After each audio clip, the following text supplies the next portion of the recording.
Halo, assalamualaikum. Selamat pagi. Pembelajaran hari ini tentang mata pelajaran IPA, tentang tumbuhan, PKN, tentang nilai-nilai Pancasila, dan bahasa Indonesia, tentang ide pokok. Tema 1, subtema 1, pembelajaran 2 dan 3, kelas 6 dari saya, Dini Hardianti. Pembelajaran pertama adalah IPA, tentang tumbuhan. Siapa yang tahu manfaat dari tumbuhan? Tumbuhan sangat banyak mempunyai manfaat. Salah satunya untuk makanan. Makanan sangat dibutuhkan oleh tubuh. Selain makanan, tumbuhan bisa dibuat obat seperti jamu. Jamu ada yang berasal dari tumbuhan jahe, kunyit, bawang merah juga ada. Tumbuhan bawang merah mempunyai banyak manfaat. Salah satunya buat bumbu masakan. Selain bumbu masakan, bawang merah dapat mengobati beberapa penyakit seperti meredakan batuk, mengurangi demam, dan menghilangkan bekas luka. Proses perkembangbiakan bawang merah. Bawang merah berkembang biak dengan cara tunas. Bawang merah ini memiliki bentuk berlapis yang di tengahnya akan tumbuh tunas.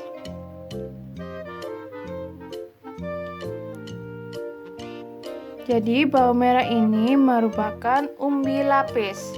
Umbi lapis terdiri dari atas daun yang tumbuh melapisi batang dan membengkak di dalam tanah.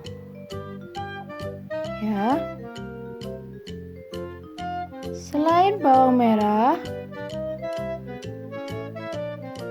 yang berkembang biak dengan tunas, ada tumbuhan nanas. Tumbuhan nanas, tunasnya ada di daun seperti ini. Jadi, jika ingin mengembangbiakkan nanas, tinggal pisahkan daun dari buah nanas, kemudian potong ujung tunasnya sampai seperti ini, lalu letakkan di gelas yang berisi air. Tunggu beberapa hari sampai tumbuh akar. Baru setelah itu ditanam di tanah. Selain tumbuhan nanas, ada tumbuhan yang berkembang biak secara tunas, yaitu pisang. Pisang berkembang biak dengan cara membentuk anak pisang. Membentuk anak pisang pohon yang disebut tunas. Tunasnya di pohon pisang adalah di sini. Jadi dia membentuk anak pisang. Sedangkan nanas tadi ada di tangkai atau daunnya nanas. Nah, beberapa dari tumbuhan tersebut mereka perkembangbiakan secara vegetatif.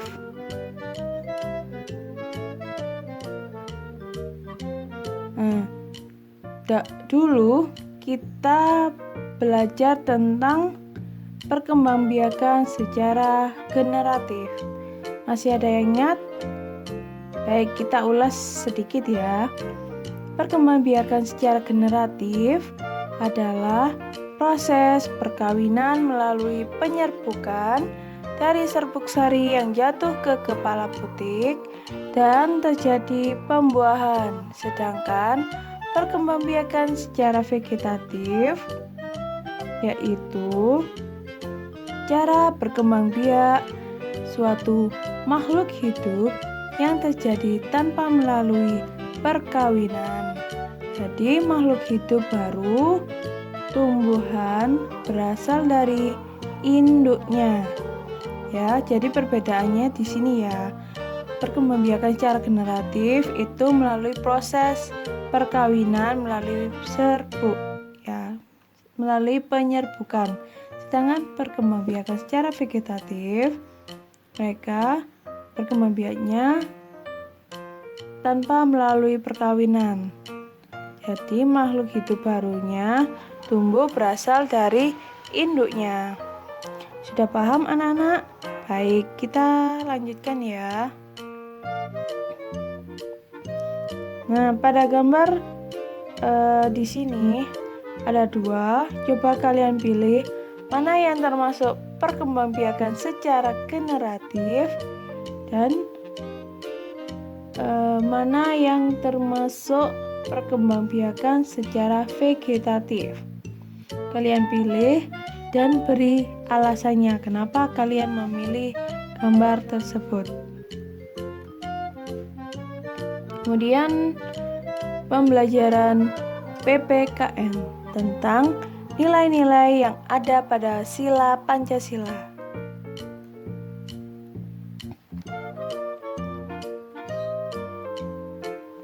Pancasila mempunyai 5 sila. Yang pertama, ketuhanan yang Maha Esa. 2. Kemanusiaan yang adil dan beradab. 3. Persatuan Indonesia. 4. Kerakyatan yang dipimpin oleh hikmat kebijaksanaan dalam permusyawaratan perwakilan. 5. Keadilan sosial bagi seluruh rakyat Indonesia.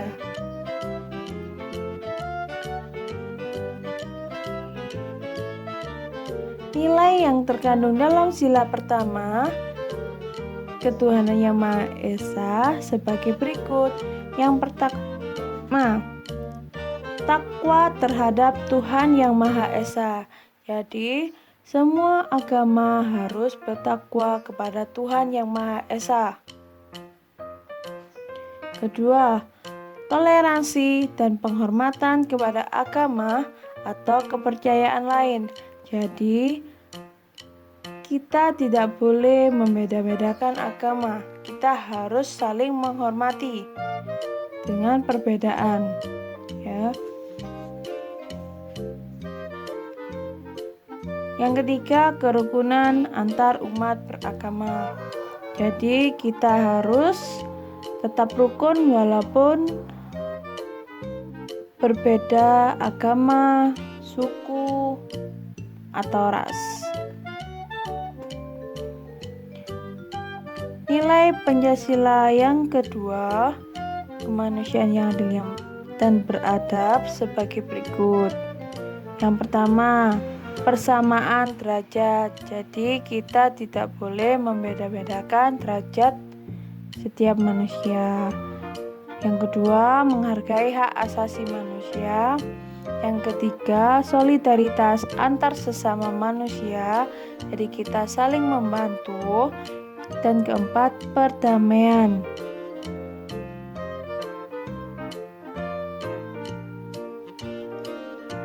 Nah, coba kalian amati buku tema halaman 25 sampai 26. Kelompokkan perilaku yang sesuai dengan sila pertama dan sila kedua. Contohnya pada gambar pertama tentang seseorang yang bersahabat antara beragama Islam dan yang satu beragama Hindu. Nah, perilaku tersebut sesuai dengan sila berapa? Sila 1. Selanjutnya, kerjakan ya. Mana yang berperilaku sila 1, mana yang sila 2.